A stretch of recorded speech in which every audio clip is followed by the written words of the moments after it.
Alice's Adventures in Wonderland by Lewis Carroll, Chapter 1. Down the rabbit hole. Alice was beginning to get very tired of sitting by her sister on the bank and of having nothing to do. Once or twice she had peeped into the book her sister was reading, but it had no pictures or conversations in it. And what is the use of a book, thought Alice, without pictures or conversations? So she was considering in her own mind, as well as she could, for the hot day made her feel very sleepy and stupid, whether the pleasure of making a daisy chain would be worth the trouble of getting up and picking the daisies, when suddenly a white rabbit with pink eyes ran close by her. There was nothing so very remarkable in that, nor did Alice think it so very much out of the way to hear the rabbit say to itself, "Oh dear, I shall be too late." When she thought it over afterwards, it occurred to her that she ought to have wondered at this, but at the time it all seemed quite natural. But when the rabbit actually took a watch out of its waistcoat pocket and looked at it, and then hurried on, Alice started to her feet, for it flashed across her mind that she had never before seen a rabbit with either a waistcoat pocket or a watch to take out of it, and burning with curiosity, she ran across the field after it, and was just in time to see it pop down a large rabbit hole under the hedge. In another moment down went Alice after it, never once considering how in the world she was to get out again. The rabbit hole went straight on like a tunnel for some way, and then dipped suddenly down, so suddenly that Alice had not a moment to think about stopping herself before she found herself falling down what seemed to be a very deep well. Either the well was very deep, or she fell very slowly, for she had plenty of time as she went down to look about her, and to wonder what was going to happen next. First, she tried to look down and make out what she was coming to, but it was too dark to see anything. Then she looked at the sides of the well and noticed that they were filled with cupboards and bookshelves. Here and there she saw maps and pictures hung upon pegs. She took down a jar from one of the shelves as she passed. It was labeled orange marmalade, but to her great disappointment it was empty. She did not like to drop the jar for fear of killing some body underneath, so managed to put it into one of the cupboards as she fell past it. "Well," thought Alice to herself, "after such a fall as this, I shall think nothing of tumbling downstairs. How brave they'll all think me at home. Why, I wouldn't say anything about it even if I fell off the top of the house," which was very likely true. Down, down, down. Would the fall never come to an end? "I wonder how many miles I've fallen by this time," she said aloud. "I must be getting somewhere near the center of the earth. Let me see. That would be 4,000 miles down, I think." For, you see, Alice had learnt several things of this sort in her lessons in the schoolroom, and though this was not a very good opportunity for showing off her knowledge, as there was no one to listen to her, still it was good practice to say it over. "Yes, that's about the right distance, but then I wonder what latitude or longitude I've got to." Alice had not the slightest idea what latitude was, or longitude either, but she thought they were nice grand words to say. Presently she began again.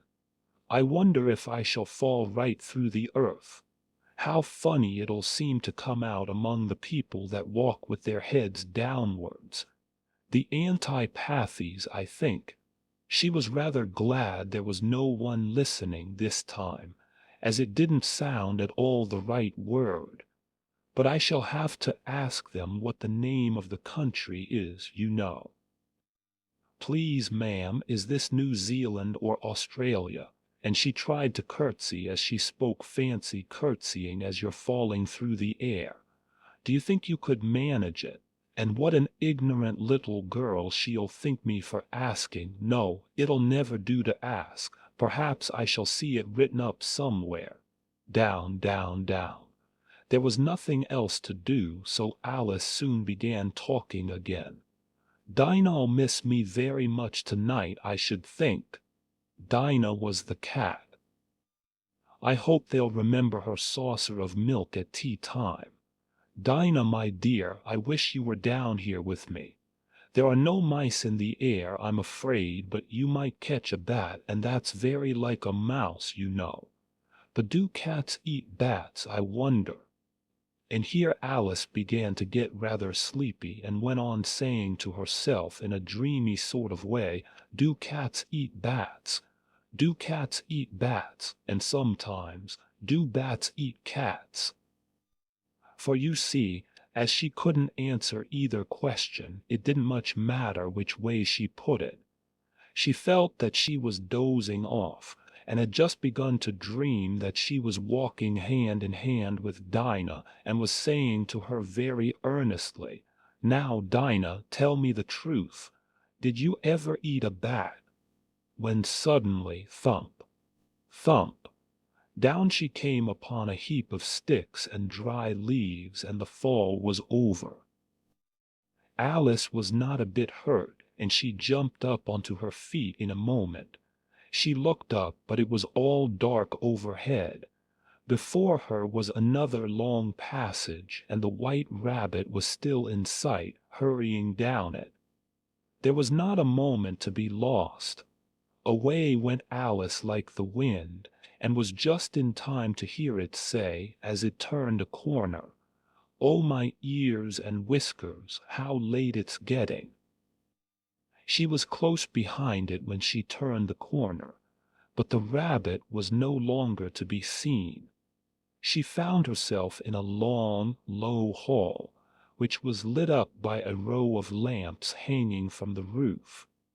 There were doors all round the hall, but they were all locked, and when Alice had been all the way down one side and up the other, trying every door, she walked sadly down the middle, wondering how she was ever to get out again. Suddenly she came upon a little three-legged table, all made of solid glass. There was nothing on it but a tiny golden key, and Alice's first idea was that this might belong to one of the doors of the hall. But alas! Either the locks were too large, or the key was too small, but at any rate it would not open any of them. However, on the second time round, she came upon a low curtain she had not noticed before, and behind it was a little door about 15 inches high. She tried the little golden key in the lock, and to her great delight it fitted. Alice opened the door and found that it led into a small passage, not much larger than a rat hole. She knelt down and looked along the passage into the loveliest garden you ever saw. How she longed to get out of that dark hall and wander about among those beds of bright flowers and those cool fountains, but she could not even get her head through the doorway. And even if my head would go through, thought poor Alice, it would be of very little use without my shoulders. Oh, how I wish I could shut up like a telescope. I think I could, if I only knew how to begin. For you see, so many out-of-the-way things had happened lately, that Alice had begun to think that very few things indeed were really impossible. There seemed to be no use in waiting by the little door, so she went back to the table, half hoping she might find another key on it, or at any rate a book of rules for shutting people up like telescopes. This time she found a little bottle on it, which certainly was not here before, said Alice, and tied round the neck of the bottle was a paper label with the words "Drink me" beautifully printed on it in large letters. It was all very well to say "Drink me," but the wise little Alice was not going to do that in a hurry.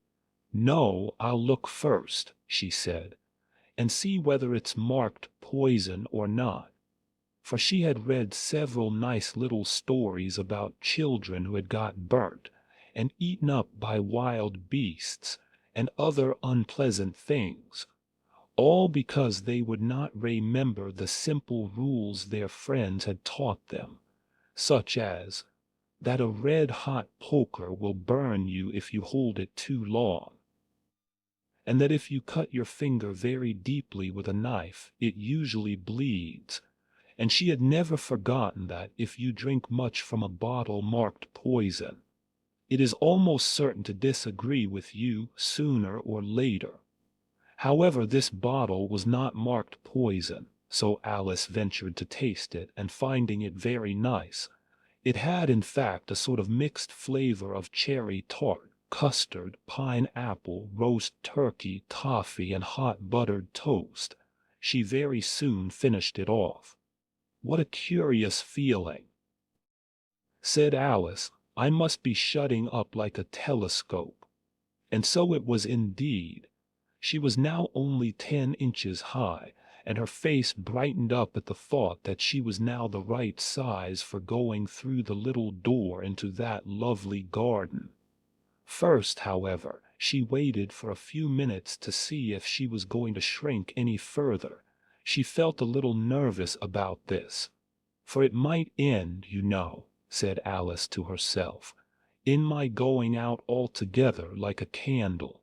I wonder what I should be like then. And she tried to fancy what the flame of a candle looks like after the candle is blown out, for she could not remember ever having seen such a thing. After a while, finding that nothing more happened, she decided on going into the garden at once, but alas for poor Alice! When she got to the door, she found she had forgotten the little golden key, and when she went back to the table for it, she found she could not possibly reach it. She could see it quite plainly through the glass, and she tried her best to climb up one of the legs of the table, but it was too slippery. And when she had tired herself out with trying, the poor little thing sat down and cried. "Come, there's no use in crying like that," said Alice to herself rather sharply. "I advise you to leave off this minute." She generally gave herself very good advice, though she very seldom followed it, and sometimes she scolded herself so severely as to bring tears into her eyes, and once she remembered trying to box her own ears for having cheated herself in a game of croquet she was playing against herself, for this curious child was very fond of pretending to be two people. But it's no use now, thought poor Alice, to pretend to be two people. Why, there's hardly enough of me left to make one respectable person. Soon her eye fell on a little glass box that was lying under the table. She opened it and found in it a very small cake, on which the words "Eat me" were beautifully marked in currants.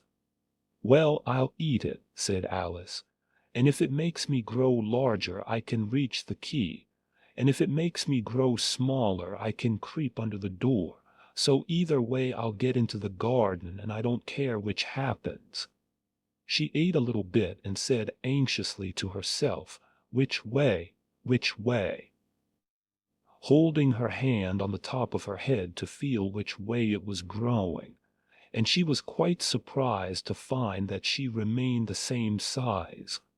To be sure, this is what generally happens when one eats cake, but Alice had got so much into the way of expecting nothing but out of the way things to happen, that it seemed quite dull and stupid for life to go on in the common way. So she set to work, and very soon finished off the cake,